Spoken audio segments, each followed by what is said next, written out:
My daughter forgot to close the door when leaving my hospital room. I heard, "I don't think he'll make it through the year." I didn't say anything. 5 days later, while she was relaxing in the house she thought would be hers, she got a letter from the bank. The moment she read it, she knew her life would never be the same. And I knew I might lose the only woman I still loved. Before we continue, please subscribe to the channel and let us know where you're listening in the comments. My lungs seized.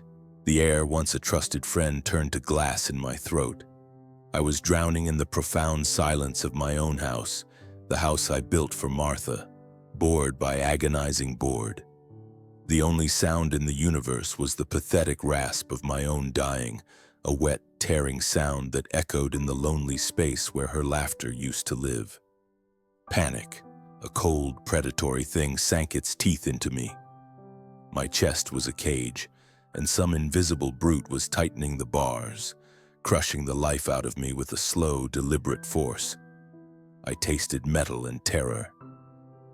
My vision began to tunnel, the edges of the room blurring into a murky gray vignette. A frantic, useless cough tore at my throat, but it was like trying to dislodge a shard of granite. I was suffocating, my eyes weeping with the effort to see, locked on the phone resting on the polished end table beside my armchair, the table Martha always kept lemon-scented. It was my lifeline. I lunged, my body a collapsing ruin, and hit the floor with a muffled thud that was lost in the roaring inferno in my chest. The phone skittered away, a slick black taunt on the polished wood. Olivia. Her name was the only thought that pierced the terror. I crawled, my face pressed against the cool, unforgiving floorboards. Each inch was a victory against the encroaching grayness, a battle fought in a war my body was losing. My trembling fingers, numb and clumsy, finally closed around the phone. Her smiling face looked up at me from the screen, a ghost from a better time. The picture was from her college graduation, a day I thought was the proudest of my life, a day I'd worked 2 jobs to make perfect for her. I stabbed at the call button, my thumb a clumsy, disobedient traitor. The ring was a piercing shriek in the quiet room. 1 ring. Please, Liv. Please pick up. The silence in my house was a shroud, unbroken by any sound but my own ragged breath. 2 rings. 3 rings. Hope began to curdle into a sick, cold dread. She wasn't going to answer. Then her voice, sharp with annoyance. "Dad, what is it? It's late." Her voice was laced with a distant, muffled thumping, music, and the unmistakable chorus of laughter. They were at a party. My daughter was celebrating while I was dying on my floor, and I tried to scream, to force my terror, my love, my entire life of fatherhood through the line. "Help! Me!" was all I could manage, a wet, useless wheeze that sounded pathetic even to my own ears. "Can't breathe." There was a pause, not the sharp intake of breath that signals concern, but a beat of static-filled irritation. I could picture her perfectly, rolling her eyes, holding the phone away from her ear as if my desperation were a contagious disease. Then another voice sliced through the noise, so close to her phone I could feel its cold contempt in my bones. "Liam. My son-in-law." "Just let him be," he said, his words clean and sharp as a scalpel. "He needs to take care of himself instead of constantly relying on his children." Relying on them. The words hit me harder than the floor had. I remembered my hands split and bleeding from a summer of weekend shifts to pay for her first car. I remembered selling Martha's stocks, the nest egg we'd planned for our own travels, to fund the down payment on their sprawling house. I remembered everything. I heard Olivia's dismissive mumble, a faint sound of assent, and then the click, the stark, brutal finality of the disconnection. It was the sound of an amputation, the snap of the final thread connecting me to the girl I had raised. The fire in my lungs was instantly extinguished, replaced by a nova of betrayal that consumed me. The physical suffocation was nothing. a dull ache compared to the agony of that click. It was the sound of a door being slammed shut on my life by my own daughter. My Liv. The hand I once held to guide her first steps had just pushed me into the grave. The pain wasn't in my chest anymore. It was in my soul, a shard of absolute cold. But as the world began to dim, something else ignited in that cold. Not despair, rage, a pure, defiant rage that burned brighter than any physical pain. It was a white-hot forge melting my fear into something solid, something heavy. They would not get to do this. I would not die on my floor as a quiet inconvenience for them. I would not be a sad story they told with crocodile tears at my funeral while counting my money. A new strength born of pure spite flooded my limbs. I began to crawl again, my purpose transformed. I was no longer crawling for help. I was crawling for retribution. The front door was an eternity away, but every scrape of my hands on the floor was a vow. Every ragged gasp I managed to steal from the air was fuel. The world was a swimming blur, but my purpose was a point of diamond-hard clarity. They would not win. My fingers, slick with sweat, found the cold brass of the doorknob. I twisted my body a dead weight, and the latch gave with a heavy clunk. I tumbled out onto the porch, the freezing night air a violent slap in the face. It didn't help me breathe, but it shocked my system into a few more seconds of clarity. The world spun, the stars a dizzying, indifferent canopy above me. Through the roaring tide in my ears, a voice cut through the haze, a lifeline of rough gravel, sharp with alarm. Paul, my God, Paul. Carl, from next door, a solid, kind presence in the chaos. I saw his face, a mask of genuine horror in the yellow porch light. I felt his hands, strong, calloused, and real, lifting me. They were a working man's hands, like my own used to be, and in that moment their warmth was the only kindness in the world. His voice was shouting, but the words were already being lost to the encroaching darkness, swallowed by the wail of distant sirens he must have called. As the blackness rushed in to claim me, one last lucid thought formed in the wreckage of my mind. A promise whispered to the void. They had written my final chapter, a sad, pathetic ending. And as the darkness finally took me, I swore on my wife's memory that I would live. I would live to tear that chapter out and write one of my own. This was not an ending. It was a declaration of war. I surfaced slowly, dragged from a deep black ocean into the harsh fluorescent light of consciousness. The first thing I was aware of was the smell, not the comforting scent of old wood and Martha's lingering rose potpourri, but a sharp, sterile odor of antiseptic and bleached linen that scoured my sinuses. The second was the sound, a soft, rhythmic beep that was both a reassurance and an accusation. I was alive, and I was alone. My eyes fluttered open.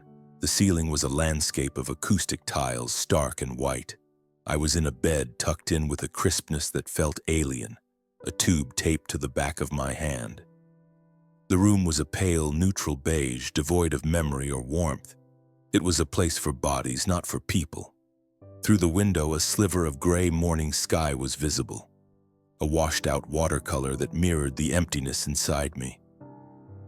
A young woman in blue scrubs bustled in, her smile bright and professional. "Well, good morning, sleepyhead," she chirped. "Welcome back. You gave us quite a scare last night. I'm Nina, your nurse." Her kindness was a practice thing, a part of the uniform. She checked the machine that was beeping its monotonous rhythm, jotted something on a clipboard. "How are you feeling, Mr. Paul? Any pain?" I tried to speak, my throat raw and scraped. "Thirsty," I rasped. "Of course." She poured a small cup of water, holding the straw to my lips with an expert gentleness. The cool liquid was a balm on the fire in my throat. As she worked, she asked the routine questions. Do you have any known allergies, Mr. Paul? Any pre-existing conditions we should be aware of? The irony was a bitter pill. Just a daughter, I wanted to say. But I just shook my head, the movement a slow, heavy effort. Your neighbor Carl, he's a good man, she continued, her voice softening with genuine warmth. Stayed here until 3 a.m. Said to tell you he'd be back this afternoon. She patted my arm. You just rest now. The doctor will be in to see you in a little while. She left, and the silence descended again, broken only by the steady, indifferent beep of the machine. Strangers, a kind neighbor, a competent nurse. These were the people who had shown me more concern in a single night than my own flesh and blood. The thought didn't bring tears. It brought a profound, chilling clarity. In the quiet hum of the hospital room, with nothing but the beeping machine for company, my mind drifted back. A ghost haunting the corridors of my own memory. I saw Martha, her hands dusted with flour, laughing in the kitchen I had built for her. I could almost smell the cinnamon from her apple pies, a scent that was the very essence of home. Her love wasn't a grand, theatrical thing. It was in the quiet, everyday moments. The way she'd bring me a cup of coffee just the way I liked it when I was working late in my shop. The way her hand would find mine in the dark of a movie theater. The way she could quiet my temper with a single knowing look. She had been the heart of our family, the one who instilled the values I thought we had passed on to Olivia. A person's worth isn't in what they have, Paul, she used to say. Her voice as steady and true as a plumb line. It's in what they do. It's in their integrity. We had raised Olivia on that principle. We had taught her the value of hard work, of honesty, of family. Where had we gone so wrong? After Martha's passing, the house became a hollow thing, and I had poured all my love, all my hope, all my desperate need for connection into Olivia. I saw now, with the brutal clarity of hindsight, that it hadn't been love. It had been a desperate attempt to fill the void Martha had left, a foolish, blind attempt to buy a place in my daughter's life. The sacrifices I had made paraded before me, a ghostly procession of my own foolishness. I remembered the year Olivia decided she wanted to go to a private university. The tuition was a staggering sum that made my stomach clench. I took on a massive commercial contract, a grueling 6-month job that had me working 16-hour days, my body screaming in protest just so she could have the prestige she craved. I had cashed in the bonds Martha and I had been saving for a trip to Italy, a trip we had dreamed of for years, to give her a down payment on a house in a neighborhood I knew she couldn't afford. This was just the beginning of a relentless drain. Bit by bit, the $2 million Martha and I had painstakingly built for our golden years, for a legacy of comfort and peace, had been siphoned away. It wasn't by bad investments, but by Olivia's bottomless needs. The loans for her ever-changing business ventures, the endless stream of emergencies that always seemed to coincide with a new designer handbag or a lavish vacation. I had funded it all, never questioning, never saying no. The consistent $5,000 monthly mortgage payment I covered for her sprawling house alone had amounted to well over $500,000 over the years. It was a staggering sum poured into a foundation of entitlement. I had mistaken her dependence for affection, her entitlement for need. I had been her provider, her safety net, her endless, unconditional source of support. But I had failed to be her father. I had failed to teach her the one lesson Martha had held so dear. You have to earn your own life. The self-blame was a bitter, corrosive thing. I had been a fool, a blind, sentimental old fool who had raised a daughter who saw me not as a father but as a resource, an account to be drained, a problem to be managed, a burden. The rage from the night before, the hot, defiant fury that had propelled me to the door, had cooled. It had settled deep in my bones, hardening into something else. Something colder, heavier. A resolve as unyielding as the granite I used to cut. It wasn't about revenge anymore, not in the hot-blooded sense. It was about justice. It was about balance. It was about teaching a lesson that should have been taught long ago. I looked at the call button by my bed, the one that would summon the kind professional stranger in blue scrubs. I thought of the other button, the one on my phone that connected me to my daughter. The one she had so casually, so cruelly disconnected. The world had given me a second chance. I would not waste it. I would not be the sad, pathetic old man they were waiting to bury. I would be the architect of their reckoning. I closed my eyes, the rhythmic beeping of the machine, a steady drumbeat, a countdown to a new beginning, my beginning, and their end. The old Paul, the sentimental, generous fool, had died on the floor of his lonely house last night. The man who lay in this hospital bed was someone new, someone they would not recognize, someone they would learn to fear. I feigned sleep for 2 days. 2 days of listening to the quiet hum of machines, of feeling the professional but impersonal touch of nurses, of staring at the blank ceiling and letting my resolve harden from a liquid fury into tempered steel. Carl visited, bringing a thermos of his wife's chicken soup, its rich aroma a heartbreaking reminder of a real home. He spoke in low, comforting tones about his garden and the weather, never once asking what had happened, his kindness a quiet testament to a decency my own daughter lacked. He was the only visitor I allowed.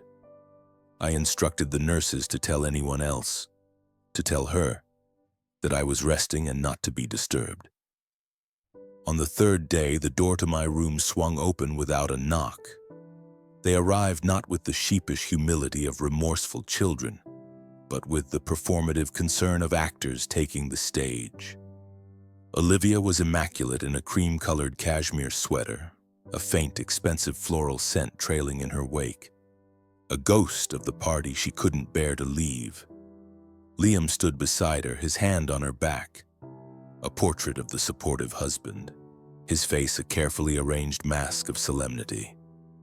And between them, holding a rolled-up piece of paper, was Emily.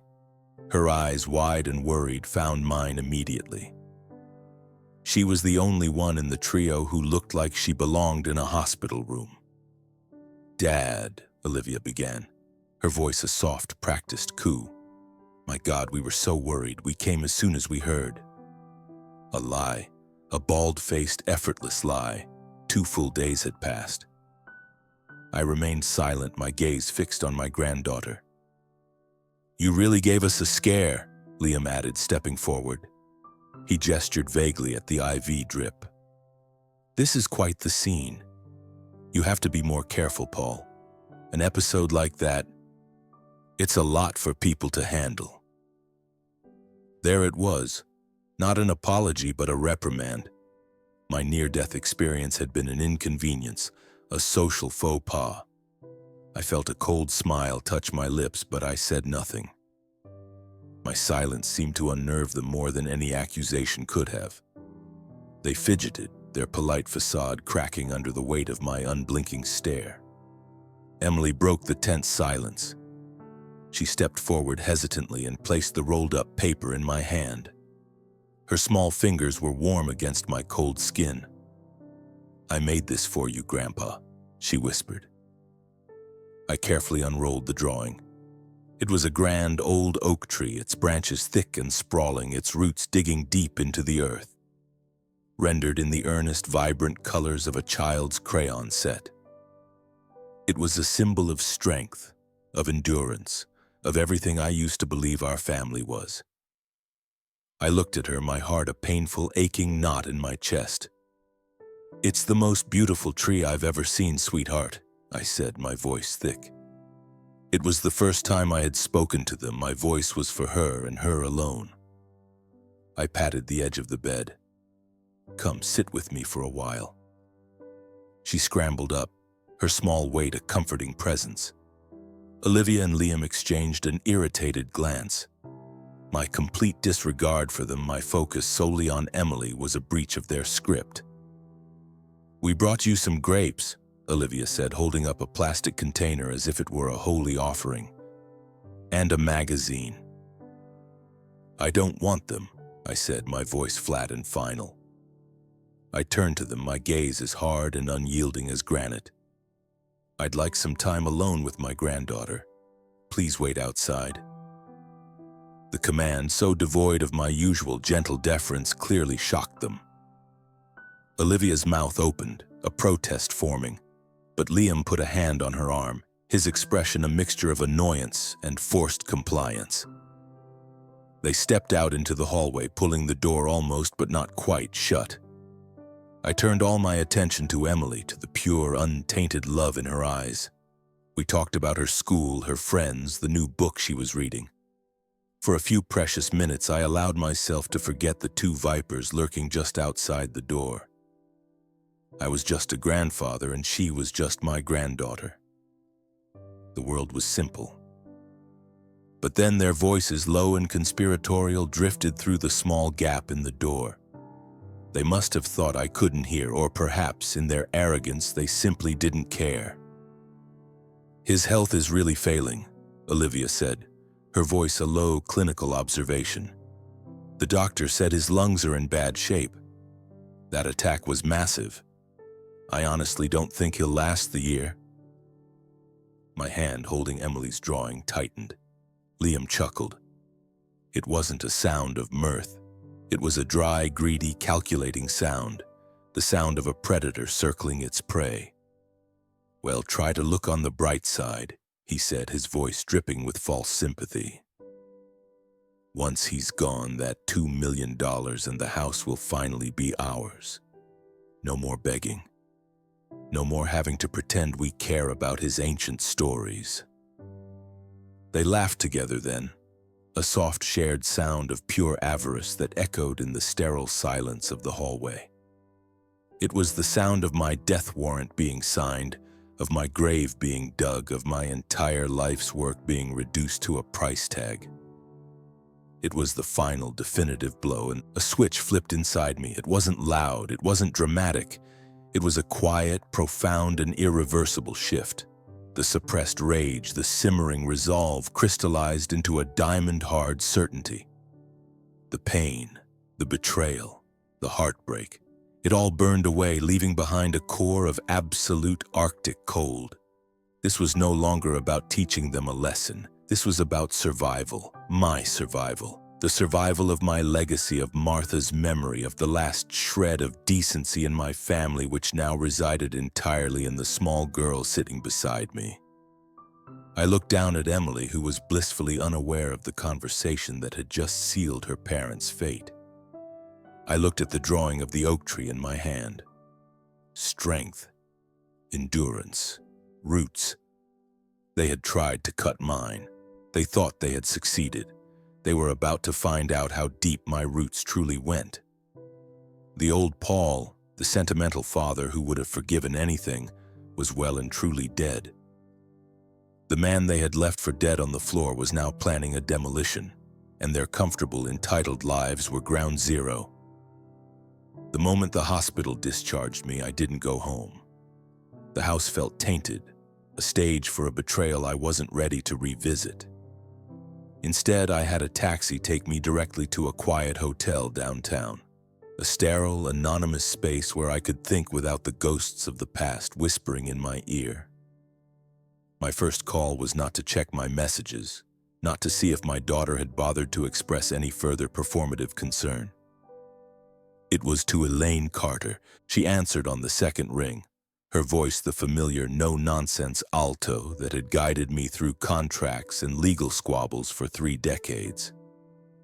"Paul," she said, a note of genuine warmth in her professional tone. "I heard what happened. Are you all right?" "I'm better than all right, Elaine," I said, my voice as steady as the steel beams I used to hoist into place. "I'm clear. I need to see you. Today. It's about my will." There was a brief, surprised pause. I had always been notoriously slow and sentimental about such matters. "Of course," she said, her tone shifting. "All business now." My office, 1 hour. Elaine's office was a reflection of her mind, organized, efficient, and devoid of unnecessary clutter. She sat behind a large mahogany desk, her sharp eyes assessing me as I took the leather chair opposite her. She didn't offer platitudes or sympathy, she waited. "I want to make some changes to my estate plan," I began, my voice even. "Significant changes." "I'm listening," she said, her pen poised over a legal pad. "I want Olivia's inheritance revoked," I said. "Completely. The full $2 million in savings in the house on Elm Street, which is valued at $800,000. She is to receive nothing, not a single cent, not a rusty nail from the house I built." Elaine's pen stopped. She looked up, her expression a mixture of professional neutrality and personal surprise. She had known Olivia since she was a little girl. "Paul," she said slowly, "this is a drastic step. Are you certain, once this is done, it's a very difficult thing to undo?" "I am more certain of this than I have been of anything in my life," I said, my gaze unwavering. The image of their laughter in the hospital hallway flashed in my mind, a fresh wave of Arctic resolve washing over me. "I am not acting out of spite, Elaine. I am acting out of necessity. This is a matter of justice." She held my gaze for a long moment, then gave a single, sharp nod. "Very well," she said, and began to write. The demolition began the next morning. As a contractor, I knew that to bring down a rotten structure, you don't start with a wrecking ball. You start by methodically removing the structural supports. Their entire lifestyle was a poorly constructed facade, held up by beams of my money and mortared with their own entitlement. It was time to pull out the supports.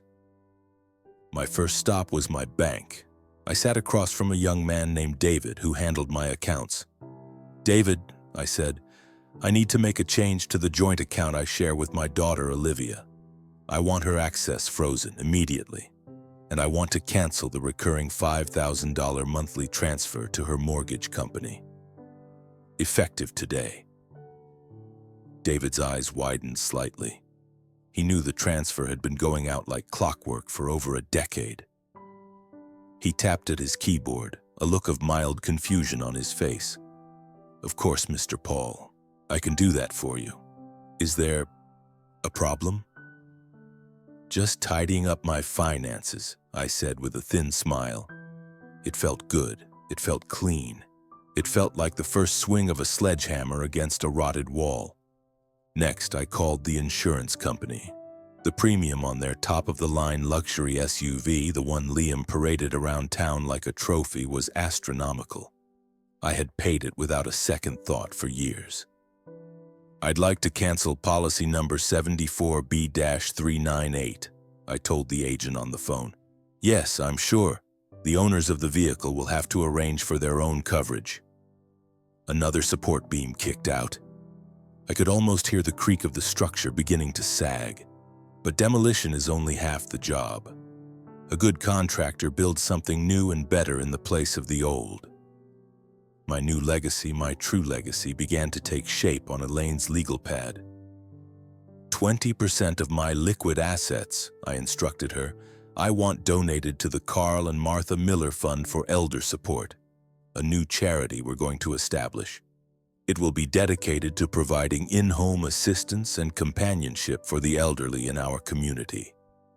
A tribute to a good neighbor and to a wife who understood the meaning of kindness. Elaine smiled, a genuine warm smile this time. "I think Martha would have loved that, Paul." "Next," I continued, "I want an ironclad trust fund established for my granddaughter, Emily. It is to be managed by an independent board, with you as the executor. It will cover the full cost of her education from her first day of college to her last day of graduate school, should she choose to go. It will cover her living expenses, her books, everything. I want her to be free. I want her to be able to make choices based on her passions, not on financial necessity. She is never to be dependent on her parents. Finally, I laid out the last piece of the plan. The remainder of my estate, the house on Elm Street and all remaining savings and investments, is to be willed directly to Emily, to be managed by that same trust until she reaches the age of 25. On her 25th birthday, she gets it all, free and clear.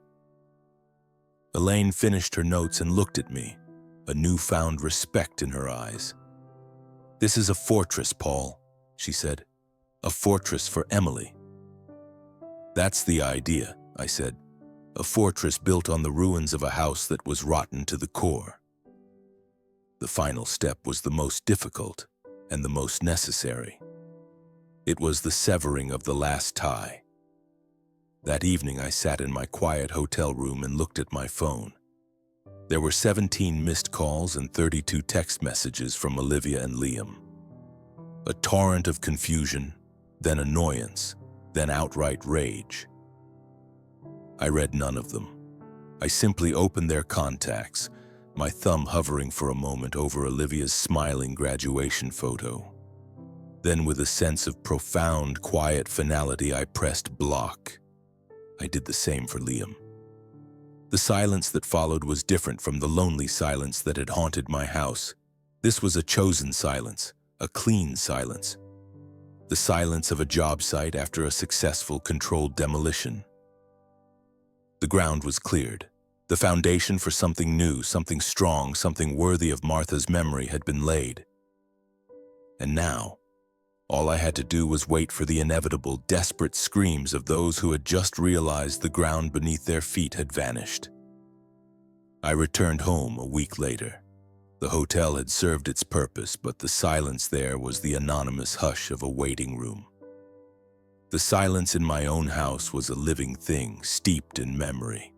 But it no longer felt like a tomb. It felt like a fortress.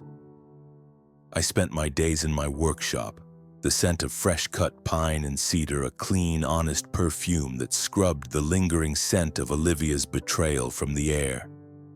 I didn't have to wait long. The first tremor in their perfect world arrived. I later learned from a very flustered-sounding Elaine in the form of a crisp, windowed envelope with a bright red, urgent stamp. It was the mortgage delinquency notice.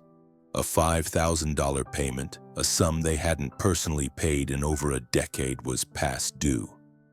Their initial reaction, Elaine relayed with a hint of dry amusement, was utter disbelief. They called the bank, convinced it was a clerical error. The polite but firm voice on the other end of the line informed them that the automatic payment from my account had been canceled. By me. The next shockwave hit Olivia squarely in her public facade. She was at a high-end boutique she favored, a place where the air hummed with quiet wealth, having lunch with her equally well-heeled friends. When she tried to pay for a new silk scarf, her card was declined, not once, but 3 times. The hushed whispers, the pitying glances from the other patrons, the condescending smile from the sales clerk. It was a public humiliation of the highest order for a woman whose entire identity was built on the illusion of effortless affluence. The barrage of texts and calls to my phone began that afternoon. I watched them light up my screen, a silent, frantic light show of their unraveling. Angry question marks, accusations, demands. I let them pile up, unread, unanswered. My silence was a wall they could not breach, and I knew it was driving them insane. They then turned their attention to Elaine. Liam, she told me, had called her, his voice a torrent of blustering rage. He accused her of manipulating a sick, elderly man. He threatened legal action. He demanded she fix this. "Mr. Miller," Elaine's voice was as cool and unyielding as a steel door, "I am acting on the direct, explicit, and legally sound instructions of my client. Paul is of perfectly sound mind and has made his wishes crystal clear. I suggest you direct any further inquiries to him." When he sputtered that he couldn't reach me, she simply replied, "That sounds like a personal problem, not a legal one." and hung up. The true beauty of my plan, the part that only a contractor would fully appreciate, was in its structural integrity. Each support I had removed was connected to another. The canceled mortgage payment triggered a clause in their home loan agreement. The canceled car insurance sent a notification to the financing company. The frozen bank account meant they had no immediate access to a large sum of cash to stop the bleeding. Their carefully constructed life was not just sagging, it was beginning to buckle. The arguments started, a symphony of panicked rage that I could only imagine. Liam, whose entire persona was built on being a provider, was suddenly powerless. He would have turned on Olivia, his voice dripping with venom. "I told you we were too dependent on him. You and your endless needs, your shopping, your emergencies." And Olivia, her world crumbling, would have lashed out in return. "Me? You were the one who told me to hang up on him. You were the one laughing about his money. This is your fault." Their love, if it had ever been real, was a cheap veneer that was peeling away to reveal the ugly, rotting wood beneath. They were forced to face the humiliation of a budget for the first time in their adult lives. The weekly deliveries from gourmet grocers stopped. The cleaning service was canceled. The vacation to the Caribbean they had planned was, of course, out of the question. I pictured them in their sprawling, half-empty house, surrounded by things they could no longer afford. The silence between them thick with blame and terror. I, on the other hand, found a quiet satisfaction in my work. I spent my days at the community center, volunteering with the new Carl and Martha Miller Fund, helping to organize transportation for elderly residents who needed a ride to the doctor or the grocery store. I spoke with lonely widows and retired factory workers, people who had lived lives of quiet dignity, who asked for nothing. Their simple gratitude was a balm on my soul. It was a stark, brutal contrast to the bottomless pit of my daughter's entitlement. One evening, my doorbell rang, a series of frantic, insistent jabs. I looked through the peephole. It was them. Olivia's face was pale and drawn, her eyes wide with a desperate animal fear. Liam stood behind her, his arms crossed, a thunderous scowl on his face. They looked smaller somehow, diminished. I didn't open the door. I simply stood there, watching them through the small circle of glass, my heart a steady, even drumbeat in my chest. They rang the bell again, then began to pound on the door, their voices muffled but their anger clear. "Dad, I know you're in there. Open this door," Olivia cried, her voice cracking. "Paul, you can't do this," Liam yelled, "and this is insane. You're destroying our lives." Destroying their lives. The irony was so profound, so perfect, it was almost poetic. I had not destroyed their lives. I had simply stopped paying for them. The life they had built was a house of cards, and all I had done was remove my hand. The rest was just gravity. I watched until they finally gave up, slumping away from my porch in defeat, their shoulders hunched, their steps heavy. They were two drowning swimmers far from shore with no lifeline in sight. And I, the man they had left for dead, stood in my fortress of solitude, my resolve unshaken, my purpose clear. This was not cruelty. This was a lesson in architecture, a lesson in foundations, a lesson they were only just beginning to learn. The silence from my front porch that night was the beginning of the end for them. Their panicked rage, having found no purchase on my locked door, turned inward, corroding the already weak foundations of their marriage and their lives. The demolition, I had come to realize, was self-perpetuating. I had merely pulled the first pin. Word of Liam's financial instability, coupled with whispers of a spectacular falling out with his wealthy father-in-law, spread through the small, gossipy world of his business associates like wildfire. Men who had once clapped him on the back and laughed at his jokes now saw him as a liability. Deals that had been all but signed were suddenly under review. His calls went unanswered. His emails were met with polite corporate speak deflections. I could picture him, A man whose entire identity was built on the perception of success, sitting in his home office, staring at a silent phone, the walls of his self-made kingdom crumbling around him. His arrogance, once his greatest asset, now looked like recklessness. His confidence, a hollow sham. The final blow came in the form of a certified letter from the bank. The house, the one I had helped them buy, the one they had filled with expensive furniture and empty laughter, was being foreclosed on. They had 30 days to vacate. The loss of the house was more than a financial setback. It was the public stripping of their status, a scarlet letter of failure branded on their carefully curated lives. Their new reality was a brutal, vertical drop. They found a small 2-bedroom apartment in a dingy complex on the other side of town, a place where the walls were paper-thin and the air was thick with the lingering scent of stale cigarettes and boiled cabbage. The sprawling, open-plan living room was replaced by a cramped space where the couch was always in the way. The gourmet kitchen gave way to a tiny alcove with a sputtering stove. The weekly cleaning service was a distant, mocking memory. The humiliation was relentless. Liam, the financial wizard, was forced to take a job as a shift manager at a big-box retail store. A soul-crushing environment of fluorescent lights and endless customer complaints. His tailored suits were replaced by a cheap polyester vest. Olivia, who had once spent her afternoons at high-end boutiques, found herself on the other side of the counter working as a cashier at a grocery store. Her manicured nails now chipped and broken, her face a mask of weary resentment. I did not gloat. I did not seek out news of their downfall. But in a town this size, news travels. Carl would occasionally mention seeing Liam at the hardware store buying a cheap replacement part for their ancient refrigerator. His face a thunderous mask of impotent rage. A woman from the community center told me she had seen Olivia at the bus stop, her designer handbag looking comically out of place with her worn-out coat. I would simply nod, my heart a calm, steady rhythm in my chest. There was a quiet, profound satisfaction in it, the satisfaction of a craftsman seeing a well-laid plan come to fruition.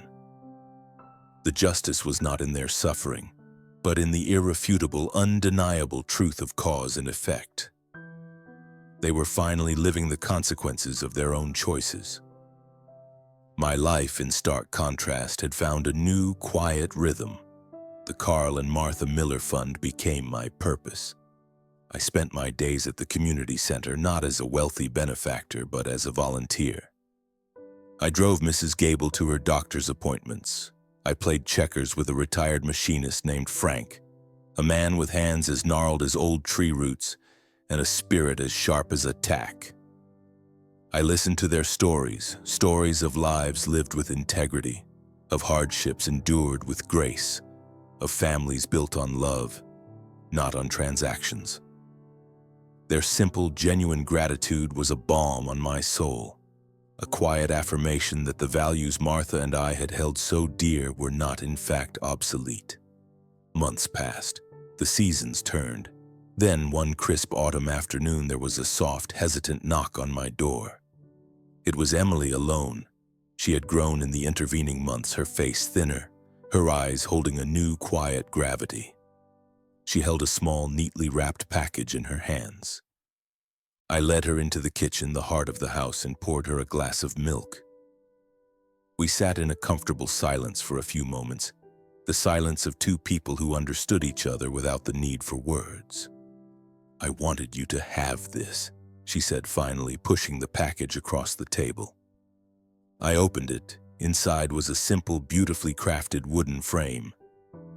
She had made it herself, in her school's shop class. The corners were perfectly joined, the wood sanded smooth and oiled to a soft sheen. In it was the drawing she had given me in the hospital, the oak tree. "I know why you did it, Grandpa," she said, her voice a low, steady murmur. She didn't look at me, but at the drawing. "Mom and Dad, they're different now, they're quiet. They argue a lot, but about real things like paying the rent or who's going to do the laundry. Mom cries sometimes when she thinks no one is looking. She paused, her small hands twisting a napkin in her lap. Dad, he's angry all the time, but it's a different kind of angry. It's quiet, like he's angry at himself. She finally looked up at me, her eyes clear and unwavering. They never talk about you. It's like you don't exist. But I know you do. And I know you did what you did because you had to. My heart, the one I had thought was encased in ice, felt a sudden, sharp pang of warmth. It was not pity for them. It was a profound, overwhelming love for this small, wise girl who had seen the truth through the wreckage. Your grandmother would have been very proud of you, Emily, I said, my voice thick with an emotion I thought I had long since buried. You have a good heart, a strong heart. She smiled, a small, sad, beautiful smile. I love you, Grandpa. I love you too, sweetheart, I said, more than you'll ever know. As she left, I stood at the window and watched her walk down the street, her small figure resolute and strong. The seeds of change had been sown in the barren ground of their ruin. And this small, remarkable girl, my Emily, was the first beautiful and most important bloom. She was my true legacy. She was the fortress I had built. And she was worth every bit of the painful, necessary demolition that had preceded her. Emily's visit was a turning point. It shifted something in the tectonic plates of my own heart. The cold satisfaction I had taken in the precise execution of my plan, in the perfect mathematical justice of it all, began to feel incomplete. I had won. I had demolished the rotten structure of their lives and laid a new, strong foundation for my granddaughter. But as the months bled into a year, as the seasons turned and I felt the familiar ache of my 73 years settle deeper into my bones, I realized that winning the war was not the same as finding peace. My life had found its own quiet rhythm, centered around my workshop and the Carl and Martha Miller Fund. I found a simple, honest joy in helping others and seeing the tangible results of kindness. But in the quiet evenings, sitting in my armchair with only Martha's ghost for company, I would look at Emily's drawing of the oak tree now framed and hanging on the wall. And I would think of Olivia. Not the cold, calculating woman in the hospital hallway, but the little girl with scraped knees and a tangled mop of hair who used to think I was the strongest man in the world. The girl I had loved with every fiber of my being. I had taught her a lesson in finance, in consequences, in reality. But had I taught her anything about love, about forgiveness, about the values Martha and I had tried so hard to instill? The rage had served its purpose. It had kept me alive. It had fueled my fight. But rage is a poor companion in the final, quiet chapters of a man's life. I knew my time was not infinite. My lungs were a constant wheezing reminder of my own mortality. And before that time ran out, there was one last thing I had to do. One last beam I had to place. So one evening, with a pot of fresh coffee brewing and the scent of sawdust still clinging to my clothes, I sat down at my old oak desk, the one I had refinished for Martha as a wedding gift. I took out a piece of heavy cream-colored stationery, the kind she had always loved, and a good fountain pen. My hand, steady now, began to move across the page. This was not a legal document. It was not a judgment. It was a letter from a father to his daughter. It was my final word. My dearest Olivia, how have you been, my girl? Is life treating you kindly? I hope so. I think about you and Emily every single day, wondering if you're safe, if you're warm, if you've been smiling. I've been meaning to write this for a long time. The truth is, I don't have much time left, and there are things I need you to know while I still can. Olivia, I love you. I always have. I always will. No anger or disappointment has ever been stronger than that love. And I love Emily too. She is the light that reminds me of the little girl you once were. All I wish for now is not money, not success, but moments.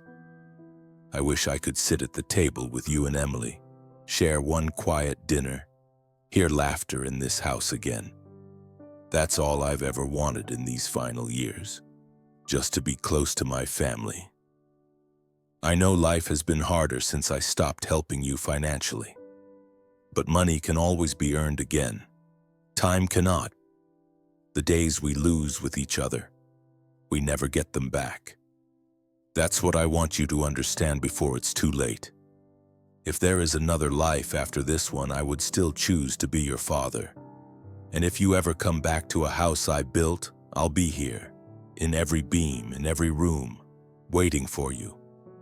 I love you always, and your father, Paul. I sealed the letter and sent it by courier with no return address.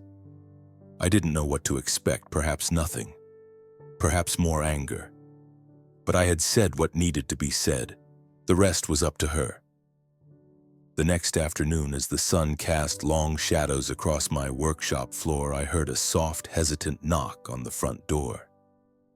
It was a sound so different from the frantic pounding of months before. My heart, a tired old engine, gave a painful lurch. I walked to the door and looked through the peephole. It was Olivia and Emily standing hand in hand. I opened the door. Olivia stood there, her face pale, her eyes red-rimmed and swollen. She was holding my letter in a trembling hand. The expensive cashmere was gone, replaced by a simple, worn coat. She looked thin, tired, and utterly broken. Her gaze met mine, and in her eyes I saw not a flicker of the old resentment, but a landscape of profound, soul-deep sorrow and a desperate, pleading hope. She didn't speak. She couldn't. A raw, ragged sob tore from her throat, and she collapsed into my arms, her body shaking with the force of her grief. I held her, my own daughter, for the first time in what felt like a lifetime. I felt her tears soaking through my shirt, and my own eyes, which I had thought were long since dry, began to burn. There were no easy words of forgiveness, no grand pronouncements. There was only the raw, honest, and heartbreaking truth of a father and daughter, finding their way back to each other through the wreckage. "I'm so sorry, Dad," she finally whispered, her voice choked with tears. "I'm so sorry. I was so blind, so greedy. I let myself. I forgot everything. Everything you and Mom taught me, the time. I wasted so much time." Her words were a torrent of confession, of regret, of a pain that mirrored my own. "I just want to spend more time with you now. I want to take care of you. I want to make up for the time we lost. Please, Dad, let me try." "There's nothing to forgive, Liv," I said, my voice thick with an emotion I thought I had long since buried. "You're my daughter. You're home." In the months that followed, a new, fragile peace settled over our family. Olivia and Liam began to rebuild. It was slow, humbling work, but they visited not to ask for anything but to share. They brought stories of small victories, a promotion for Liam at the store, a compliment from Olivia's manager, a week where they managed to put a few dollars into a savings account. Liam's anger had been replaced by a quiet, weary determination. Olivia's resentment had softened into a gentle, profound sadness, a constant, quiet atonement. I sit now in my workshop, the scent of cedar in the air, the afternoon light filtering through the window. Emily's drawing of the oak tree hangs on the wall, its roots deep and strong. My legacy, I now understand, is not the money in the trust fund. It is the hard-won wisdom in my daughter's eyes. It is the quiet strength in my granddaughter's heart. It is the profound, painful, and ultimately redemptive truth that sometimes you must tear everything down to its foundation to build something that is true, something that is strong, something that will last. And in that truth, I have finally found my peace. After all that has passed, after the demolition and the rebuilding, I've learned a truth I wish I had understood sooner. Life, it's a fleeting thing, isn't it? We hold on to anger, to disappointment sometimes for years. We let pride build walls between us and those we love most. We believe there will always be a tomorrow to say what needs to be said, to mend what is broken. But tomorrow is not promised. I faced death alone, believing I was abandoned, and in that darkest moment, rage became my lifeline. That rage allowed me to fight, to secure Emily's future, and in a twisted way, to force Olivia to face the truth. Yet true peace wasn't found in retribution, but in the honesty that came after.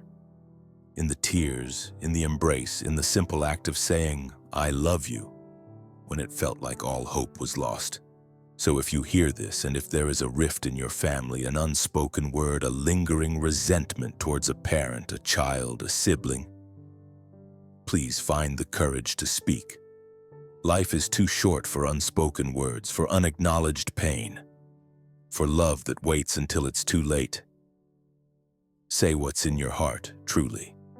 Because sometimes the words we want to share most, the apologies we need to make, the love we yearn to express, tomorrow the person we want to say them to might no longer be there to hear.